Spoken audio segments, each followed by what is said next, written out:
Welcome to the official GlobalRPh YouTube channel. If you haven't already, hit that subscribe button to stay updated with our latest videos. Today's topic, early morning awakening syndrome, understanding cortisol dysregulation and evidence-based treatment approaches. Check out the full article written by Dr. David McCauley in our blog section. Also, check out his article on glycine's role in sleep enhancement. A future article will cover the use of raw honey consumption before bedtime, which has gained attention as a potential intervention for early morning awakening. Early morning awakening EMA, or terminal insomnia, is a prevalent yet under-recognized sleep disturbance characterized by waking between 3 to 5 a.m. and an inability to resume sleep. Patients often report fatigue, poor concentration, and sleep-related anxiety, which can perpetuate a cycle of insomnia. EMA is closely linked to dysregulation of cortisol, the body's primary stress hormone, whose circadian rhythm normally peaks around dawn to facilitate natural awakening. When this rhythm becomes disrupted, premature cortisol surges can trigger early arousal, leading to sleep fragmentation and daytime dysfunction. Understanding the neuroendocrine basis of EMA, particularly the hypothalamic pituitary adrenal HPA axis, and its interaction with psychological, medical, and environmental factors, is essential for clinicians seeking to treat both the symptom and its hormonal root cause. Cortisol levels naturally fluctuate throughout the day following a circadian rhythm. These rhythms are crucial for regulating various physiological processes, including sleep-wake cycles, metabolism, and immune function. Understanding these rhythms is key to maintaining overall health. Cortisol secretion follows a circadian pattern governed by the HPA axis. The hypothalamus releases corticotropin-releasing hormone, CRH, stimulating adrenocorticotropic hormone, ACTH, from the pituitary, which prompts cortisol release from the adrenal cortex. Levels typically range from 6 to 23 micrograms per deciliter in the morning and decline throughout the day, reaching a nadir near midnight. This rhythm is synchronized by the suprachiasmatic nucleus (SCN) and influenced by light exposure, meals, activity, and stress.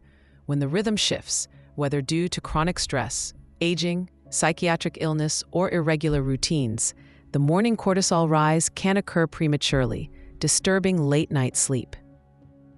Cortisol not only governs alertness, but also modulates glucose metabolism, immune activity, and cardiovascular tone.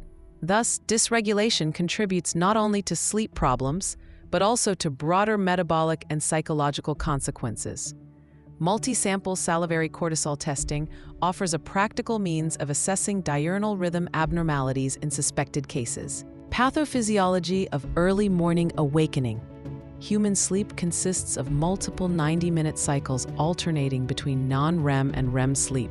Cortisol begins rising during the latter cycles, promoting natural awakening. In EMA, this rise occurs too early or too steeply, triggering premature arousal before restorative REM cycles are completed. Polysomnographic studies reveal that EMA patients often display reduced slow-wave sleep, increased light-stage sleep, and heightened arousability during the final hours of rest.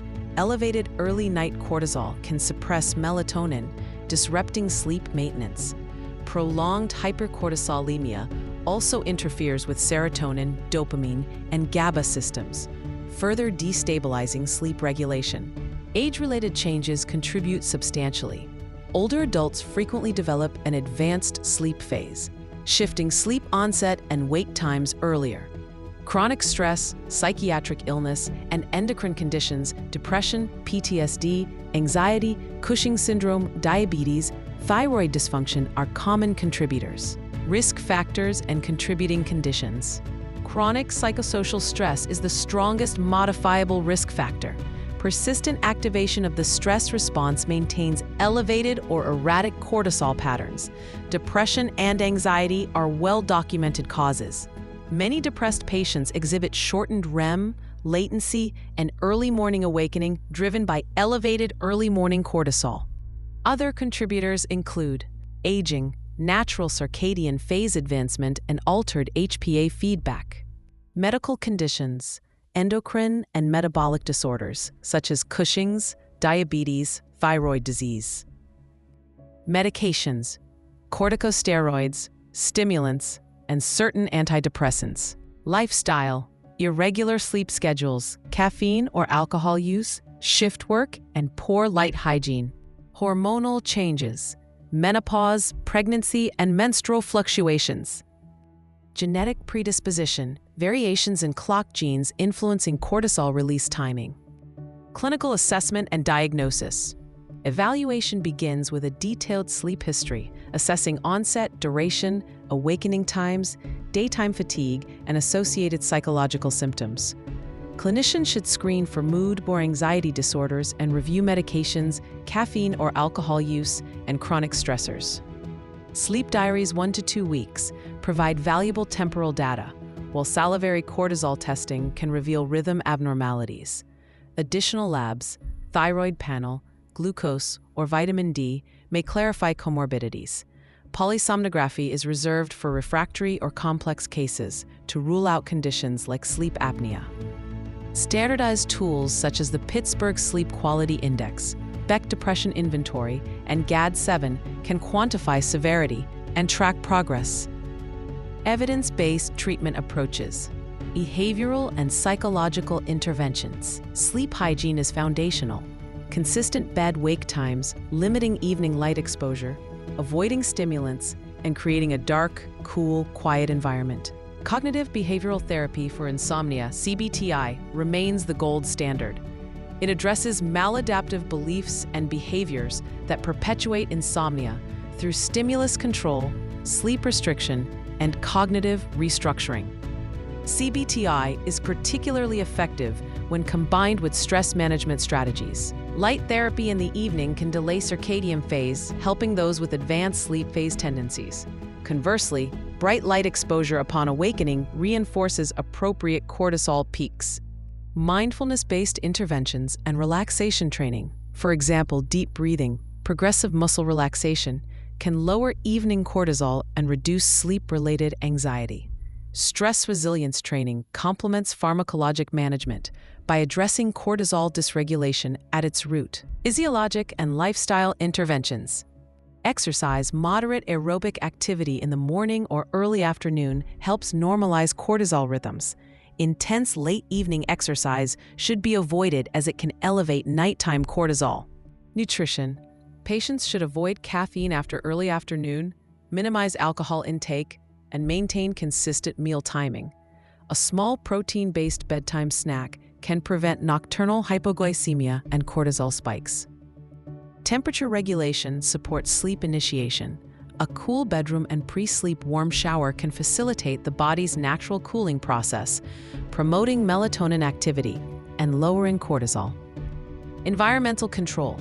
Use blackout curtains, white noise, and remove electronics from the bedroom. The bed should be reserved exclusively for sleep and intimacy to reinforce positive sleep associations. Pharmacological treatments. Pharmacotherapy is appropriate when behavioral measures fail or when EMA coexists with mood disorders. Antidepressants, SSRIs, SNRIs, useful in comorbid depression or anxiety, though initial sleep disruption may occur before improvement. Melatonin, 0.5 to 3 milligrams, supports circadian realignment and improves sleep maintenance when taken 30 to 60 minutes before bedtime. Hypnotics. Short-term use may help reestablish rhythm, but should be limited due to dependency and tolerance risks. Hormonal and cortisol modulating therapies. Agents like phosphatidylserine or adaptogens, ashwagandha, rhodiola, may help normalize cortisol levels but require medical supervision. Hormone therapy. In menopausal women, estrogen replacement can stabilize sleep, though risk-benefit analysis is essential.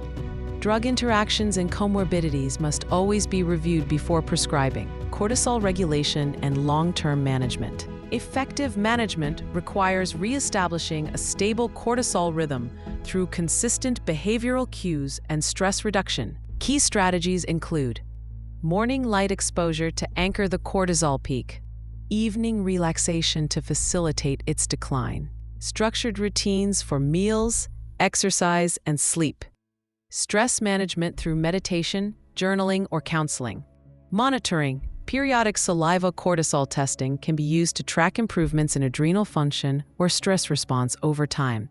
This method provides a non-invasive way to monitor cortisol levels and assess the effectiveness of interventions. Patients should be counseled that recovery is gradual. Normalization may take weeks to months. Ongoing maintenance of healthy routines is critical to prevent relapse, especially during high stress or seasonal changes. Clinical applications across specialties. EMA management spans multiple fields. Primary care, initial screening, lifestyle counseling, and first-line treatment. Psychiatry, integration of CBTI with pharmacologic management for mood disorders. Endocrinology, evaluation of HPA axis disorders or hormonal imbalances. Geriatrics, adjusting treatment for circadian phase shifts and polypharmacy. Occupational medicine, addressing work stress and shift work-related dysregulation. Sleep medicine, complex diagnostic evaluation and chronotherapy. Integrative medicine, use of evidence-based complementary interventions, adaptogens, acupuncture, mindfulness. Interdisciplinary collaboration ensures comprehensive, personalized management. Comparison with related sleep disorders. Early morning awakening syndrome differs from other insomnia variants. Sleep onset insomnia, difficulty falling asleep rather than maintaining it. Sleep maintenance insomnia, frequent awakenings not limited to early morning. Advanced sleep phase syndrome, earlier sleep and wake times but with normal restfulness. Depression-related sleep disturbance often includes EMA among broader sleep issues. Sleep apnea, characterized by snoring, apneic episodes, and excessive daytime sleepiness. Anxiety-related insomnia, driven by rumination and physiologic hyperarousal. Accurate differentiation guides appropriate therapeutic focus. Cortisol regulation versus airway management, mood stabilization, or circadian realignment. Challenges and limitations. Recognizing these aspects allows for more realistic expectations and proactive problem solving. Treatment complexity arises from individual variability in cortisol response and lifestyle constraints. Behavioral adherence can be difficult, and progress may be slow, requiring persistent clinician support. Limited access to specialized testing, such as cortisol profiling, CBTI programs, and inconsistent insurance coverage may further hinder care. Comorbid medical or psychiatric conditions complicate management, and more robust clinical trials are needed to validate emerging therapies, such as adaptogens or cortisol-specific pharmacologic agents. Future directions, exploring potential future paths and advancements. This could involve technological innovations, societal shifts, or new methodologies. Envisioning what lies ahead and planning for the possibilities. Advances in personalized medicine and wearable technology promise more individualized diagnosis and treatment. Real-time cortisol and sleep tracking could refine therapy timing and feedback. Research into selective cortisol receptor modulators and circadian agents may yield safer pharmacologic options. Integrating mental health, endocrine, and sleep interventions will likely define future best practices. Conclusion and clinical takeaways. Early morning awakening reflects a multifactorial interaction between neuroendocrine regulation, circadian biology, and psychological factors, often driven by cortisol dysregulation. Effective treatment hinges on a comprehensive, individualized approach combining behavioral interventions, stress management, and targeted pharmacologic therapy when needed. Clinicians should educate patients about the physiological basis of their symptoms, emphasize gradual progress, and encourage long-term adherence to healthy sleep and stress habits. Interdisciplinary collaboration and patient empowerment remain central to successful outcomes. As research advances, understanding and addressing the cortisol-sleep relationship may transform management of this pervasive yet under-recognized condition. If you enjoyed the video and found it helpful, don't forget to smash that like button and subscribe to our brand new YouTube channel. We're bringing you a dynamic mix of content across a variety of topics, so there's always something fresh, engaging, and insightful just for you. Your support means the world to us. It helps us grow and keep delivering exciting, high-value content. Stay tuned because the best is yet to come.